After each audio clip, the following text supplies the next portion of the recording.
शब्द 41। पंडित देखो मन में जानी, कहूँ दो छूत कहाँ ते उपजी, तबही छूत तुम मानी। नादे बिंदेर उधर के संगे, घट ही में घट सपचे। अष्ट कमल हुए भूमि आया, छूत कहाँ ते उपजे। लख 84 नाना बहुबासन, सो सब सरिभो माटी। एके पाठ सकल बैठाए, छूत ले धौ काकी। छूती जेवन छूती अचवन, छूती जगत उपाया। कहाई कबीर ते छूत विवर्जित, जाके संग न माया। सदगुरु कबीर पार दृष्टि वाले थे। तस्मिन दृष्टि परावरे, उसकी दृष्टि आर पार हो जाती है। कबीर साहब के लिए यह मंत्र बिल्कुल लागू है। पंडित देखो मन में जानी, अय पंडित तुम मन में जान समझ करके देखो, विचार करो। पंडित शब्द विवेकवान के लिए है, लेकिन पंडित शब्द ज्यादा जुड़ा हुआ है ब्राह्मण पुरोहितों से। ब्राह्मण पुरोहित छुआछूत को बहुत प्रश्रय दिए, इसलिए साहब कहते अय पंडितों, अय ब्राह्मण पुरोहितों, अपने मन में विचार करके देखो।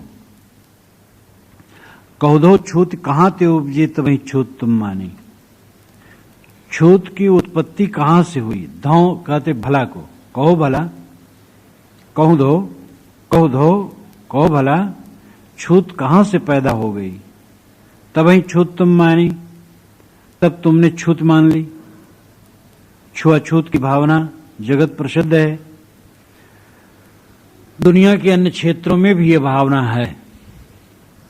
हबसी लोगों के विषय में अछूत धारणा, निग्रों के लिए अमेरिका, दक्षिण अफ्रीका, ये सब में काले लोगों को गोरे लोग अपने मोहल्ले में रहने के लिए मकान भी बनाने नहीं देते। किराए पर मकान तो उनको दे ही नहीं सकते। तो इस प्रकार छुआछूत की भावना अन्य जगह भी है, लेकिन पूरी दुनिया में सर्वाधिक हिंदू समाज में। हिंदू समाज भारतीय परंपरा में श्रमणों में कम है, जैनों में कम है, बौद्धों में और काफी उदार हैं। ब्राह्मणों में और हिंदू परंपरा में इसके लिए बड़ी संकुचितता है। वैसे देखा जाए तो वेदों में कहीं छुआछूत की बात नहीं है। चारों वेदों में ये बात नहीं आई है कि कोई अछूत होता है,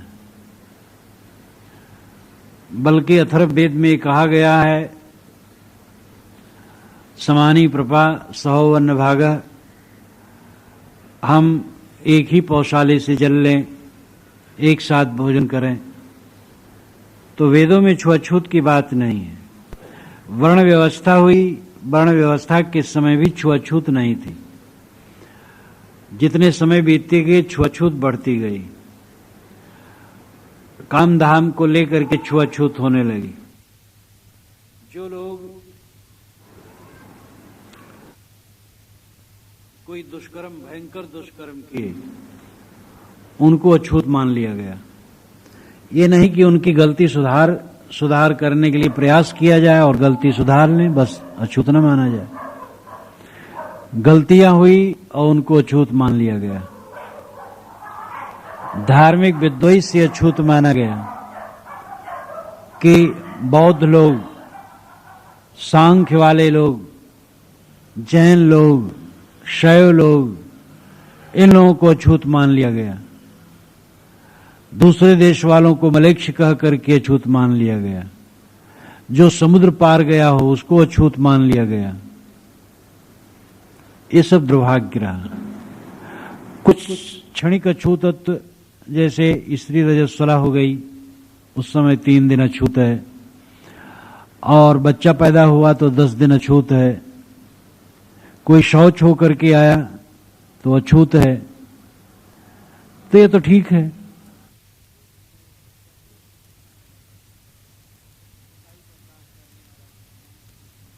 एक मांस बेचने वाला अछूत माना गया, ये भी ठीक है, क्योंकि गलत काम है।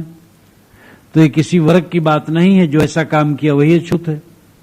अब एक मांसाहारी के हाथ का भोजन शाकाहारी नहीं कर सकता, परंतु ध्यान यह होना चाहिए कि गलत काम छोड़ दिया फिर अछूत क्यों। पेशे कुछ हुए, पेशे अब कपड़ा धोबी कपड़ा धोता है तो अछूत है। अब जिस समय धोता है कूड़ा कचरा रहता है, अछूत है। वो स्वयं नहा धो लिया, साफ हो गया तो अछूत क्यों है।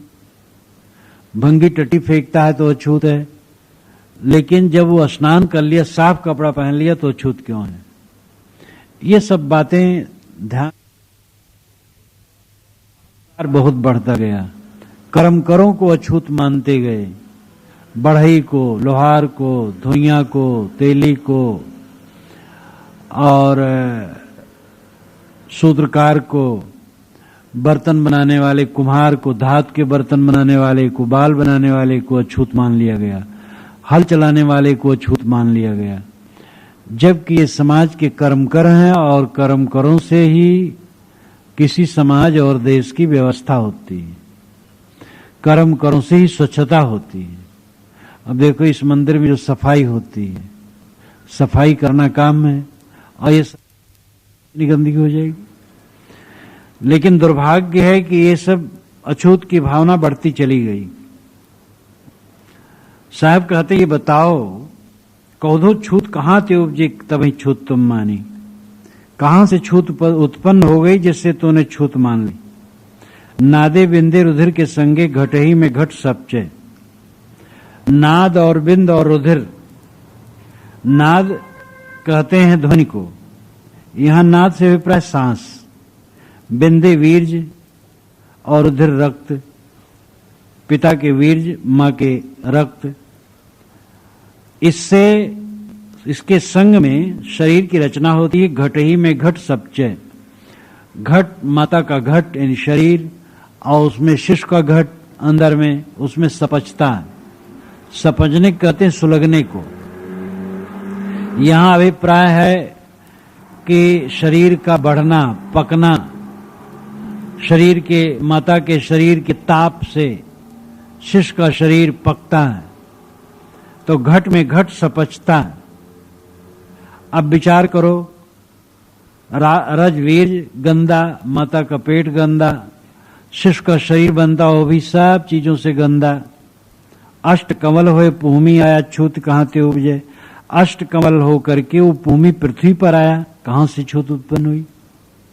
अष्ट कमल इसमें महत्वपूर्ण शब्द है। 8 कमल माना है, 6 का ज्यादा लोग वर्णन करते, लेकिन 2 और, मूलाधार, स्वाधिष्ठान, मणिपुर, अनाहत, विशुद्धि, आज्ञा, सहस्रार, श्रुत कमल, ये 8 कमल है। तो नीचे से गिना जाए तो 8वां कमल श्रुत कमल है ऊपर, और ऊपर से गिना जाए तो 8वां कमल नीचे मूलाधार में। तो वैसे योगिक क्रिया में माना जाता है कि जो सुषुम्ना का मुख है ऊपर से आकर के नीचे आया, और नीचे से इसको योगी लोग उठाते हैं तो उल्टा गंग समुद्र सोखे की बात आती है कि ये सुषुम्ना ऊपर चलती है, उल्टा गंग चलती, गंग सुषुम्ना को कहते हैं। उस दिन ये बात आई थी। तो अष्टकमल मूलाधार चक्र में, योनि के पास स्थित मूलाधार है। पेशाब और टट्टी के बीच की जगह को मूलाधार कहते हैं, और वहां ही वो 8वां कमल, ऊपर से गिना जाए तो वही 8वां कमल है। और उसके द्वारा बच्चा पैदा हुआ, इन योनि द्वारा पैदा हुआ, अवगंधा। अष्टकमल वैसे मणिपुर को भी कहते हैं। कबीर मंसूर में बात आई है। अन्य योगी लोग उसको 10 दल कमल कहते, मणिपुर को। मूलाधार, स्वाधिष्ठान, मणिपुर, मूलाधार योनि स्थान में, यानी टट्टी और पेशाब के बीच का योनि स्थान कहलाता है, वहां मूलाधार है। स्वाधिष्ठान पेड़ू में है, नाभि से 6 अंगुल नीचे, और नाभि में मणिपुर है। योगी लोग मणिपुर को 10 दल कमल मानते हैं, कबीर साहब 8 दल कमल मानते हैं। 8 कमल दल चरखा डोले, 8 कमल नाभि में जो 8 कमल दल है वो चरखा डोलता है, और वहां पर ये झीनी झीनी बीनी चदरिया शरीर रूपी चद्दर बीनी जाती है। तो 8 कमल, कबीर साहब ने उसको 8 कमल माना। तो नाभि यानी पेट से पैदा हुआ। तो तरीके में अंतर है, भाव में कोई फर्क नहीं। एक में हुआ योनि द्वारा पैदा हुआ, एक हुआ पेट से पैदा हुआ। दोनों बातें, पेट में रहते हैं, पेट से निकलते हैं, योनि से पैदा होता है।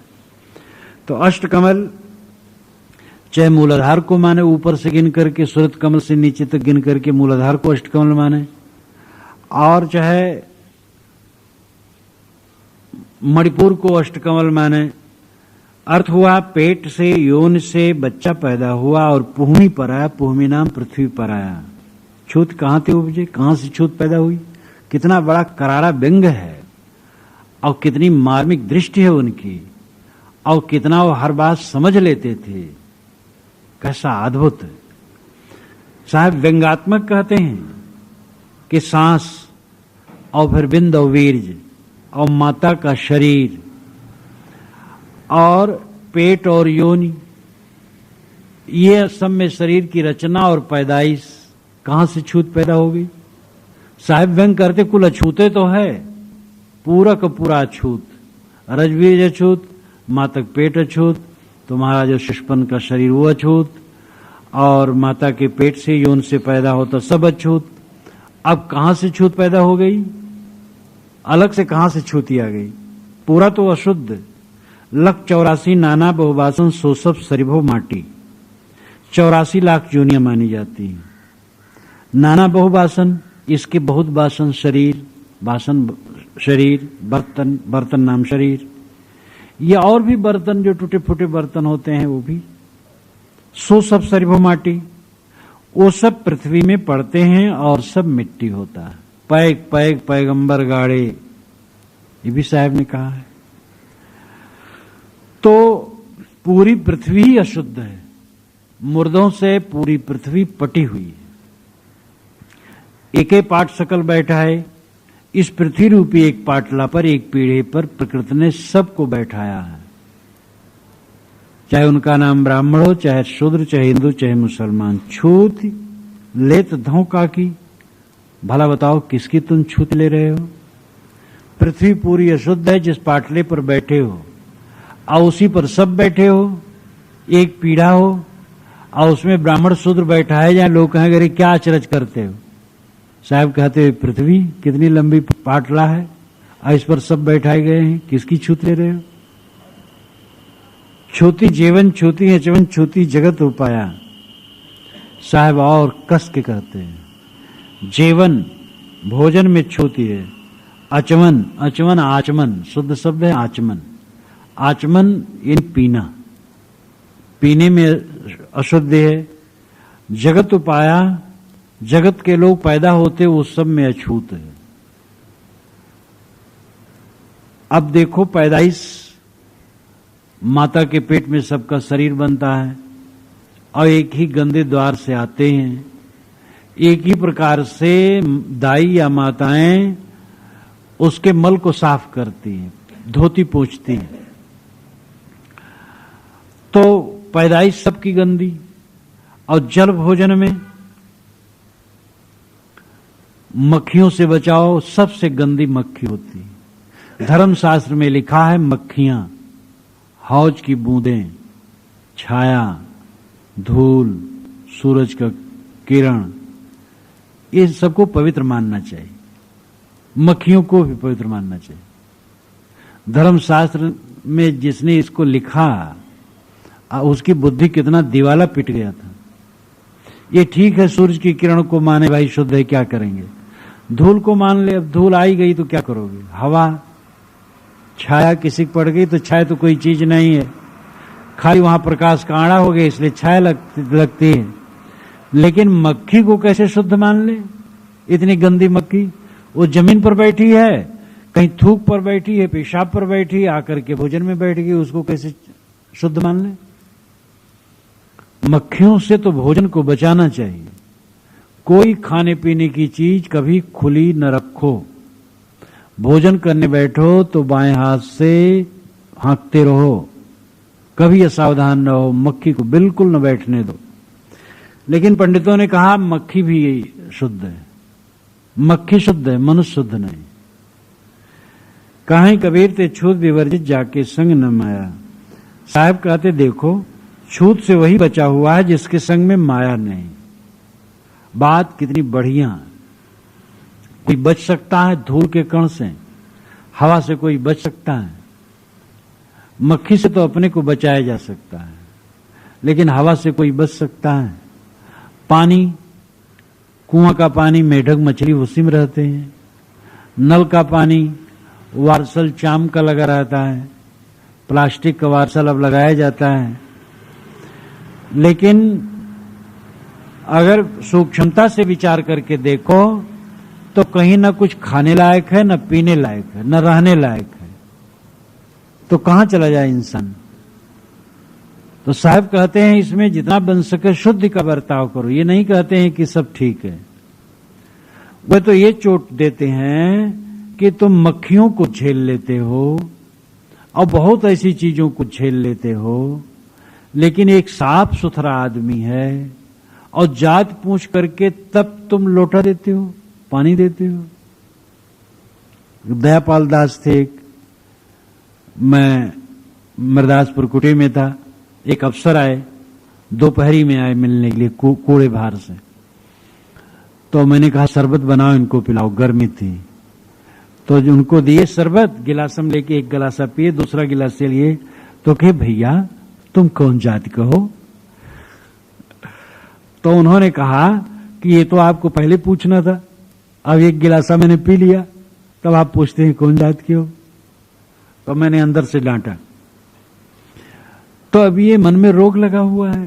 जाति तो देख करके समझ में आती है, उपाधि देख करके समझ में नहीं आती। जाति और उपाधि के भेद को समझो।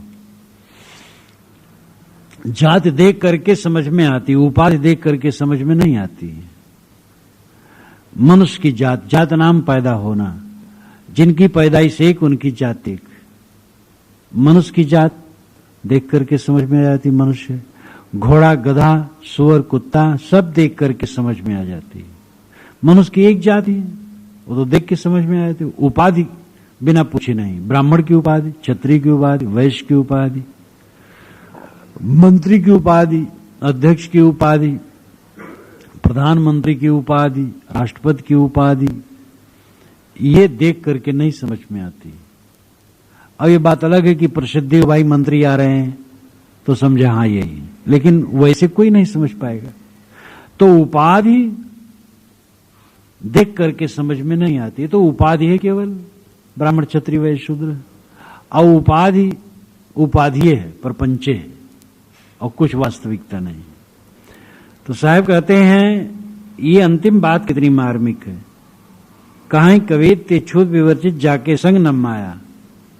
छूत से वही बचा है जिसके संग में माया नहीं। माया का मतलब मोह, राग, आसक्ति नहीं। बीजक में साफ है कि माया क्या है। कितने बीजकी कहलाने वाले भी माया को अघटित घटना पटेसी शंकराचार्य में जोड़ देते हैं। ये बड़ा दुर्भाग्य है। पूरे बीजक में माया का अर्थ मोह है, मन का मोह। तो जिसके मन में मोह नहीं है वो जानो छूत से विवर्जित है, वो शुद्ध हो गया, और कोई शुद्ध नहीं। 8 पंक्तियों में सदगुरु ने छुआछूत की बात पर इतना बढ़िया प्रकाश डाला है कि इससे बढ़िया और हो ही नहीं सकता। कबीर साहब की बातें एकदम हीरे मोती की तरह हैं। हीरे मोती तो कभी जीर्ण भी हो सकते हैं, ये जीर्ण नहीं हो सकती। ये सारे भाव सदैव ताजे रहेंगे। इसलिए साहब आदेश देते हैं, कोई किसी को मत पूछो तुम किस जाति के हो। मनुष्य की जाति एक, जात पूछना पागलपन। कौन जाति है? सफाई स्वच्छता रखो, अगले आदमी को भी सफाई स्वच्छता का निर्देश दो। कोई भोजन कर लिया, कोई आया थाली में दे दो भोजन, वो मांज देगा। अगर उसको नहीं ढंग से हो रहा, नहीं मांजता है तो तुम मांज लो, साफ हो जाएगा। बस मक्खी बैठ गई थाली में और मांज के साफ। मक्खी बैठने से तो कौन मांज के साफ? जब भोजन करते रहते हो मक्खी बैठती रहती हो, खाते रहते हैं, तो और क्या कहा जाए। कुत्ता थाली में मुंह मार दे, कौवा मुंह मार दे, तो लोग साफ कर लेते हैं और थाली साफ हो जाती है। मनुष्य के खाने से उसमें थाली क्या अशुद्ध हो जाएगी? खा लिया, साफ कर लिया, शुद्ध हो गई। छुआछूत का पाखंड बिल्कुल छोड़ देना चाहिए। और साधु महात्मा जब कहीं घूमने जाएं, किसी भक्त का न पूछे तुम किस जात के हो। अपने हाथ से भोजन बनाने की रस्म है, ये बढ़िया है, क्योंकि गृहस्थ लोग उतना साफ सफाई नहीं कर पाते हैं। एक घर कहीं कोई हो सकता बिरला, तो भी साधु इतना नहीं कर सकते। और एक साफ सुथरे गृहस्थ का भोजन कर लो, तो दूसरा जो साफ सुथरा नहीं वो कहे क्या हम गंदे हैं। और फिर गृहस्थ लोग उतनी सफाई रख भी नहीं सकते। और उनके बच्चे ही, मजबूरी है, बच्चे आ गए। अब बच्चे आ गए, वो अपना हाथ डाल चावल में, चावल धोया हुआ है, सब्जी धोई हुई है, उसमें हाथ डाल दी, तो उतनी सफाई नहीं कर पाते हैं। इसलिए पारखी साधु जो अपने हाथ से भोजन बनाते हैं बढ़िया है, और ये सदैव रखना चाहिए। लेकिन किसी गृहस्थ से न पूछे तुम किस जात के हो, मनुष्य जात के हैं, बस वहां गंदगी देखो तो निर्देश कर दो, इतनी सफाई रखो, इस प्रकार रखो। और छुआछूत का नाम बिल्कुल खत्म होना चाहिए। मानो मात्र एकता सबही समलख है मानुष खान के बीच। मनुष्य खान के बीच में पंचग्रंथी में रामराज साहब ने कहा, अहंकार आने नहीं मैं उत्तम यह नीच, एकत्व सबही समलख है मानुष खान के बीच। ये अहंकार न लावे कि मैं बड़ा हूं, ये छोटा है। मनुष्य खान के बीच में जितने हैं सब में एकत्व का भाव रखो, समता का भाव रखो, और उसमें कोई ऊंच और नीच नहीं। ब्राह्मण नामधारी है और चमार नामधारी है, दोनों मनुष्य हैं, दोनों को बिल्कुल समान मानो और कहीं छुआछूत मत मानो। साहस रखो, तुम ये चिंता ही मत करो कि तुम्हें लोग नहीं पूछेंगे। अगर तुम चमार कहे जाने वाले व्यक्ति के यहां भोजन बनाओ पाओगे तो ब्राह्मण नहीं पूछेंगे, मौर्य नहीं पूछेंगे, बर्मा नहीं पूछेंगे। चिंता मत करो, न पूछें, कोई जरूरत नहीं है हमें पूछवाने की। लेकिन सिद्धांत में अटल रहना है और सत्य के पथ पर चलना है। छुआछूत का पाखंड दूर भगाना बहुत जरूरी है।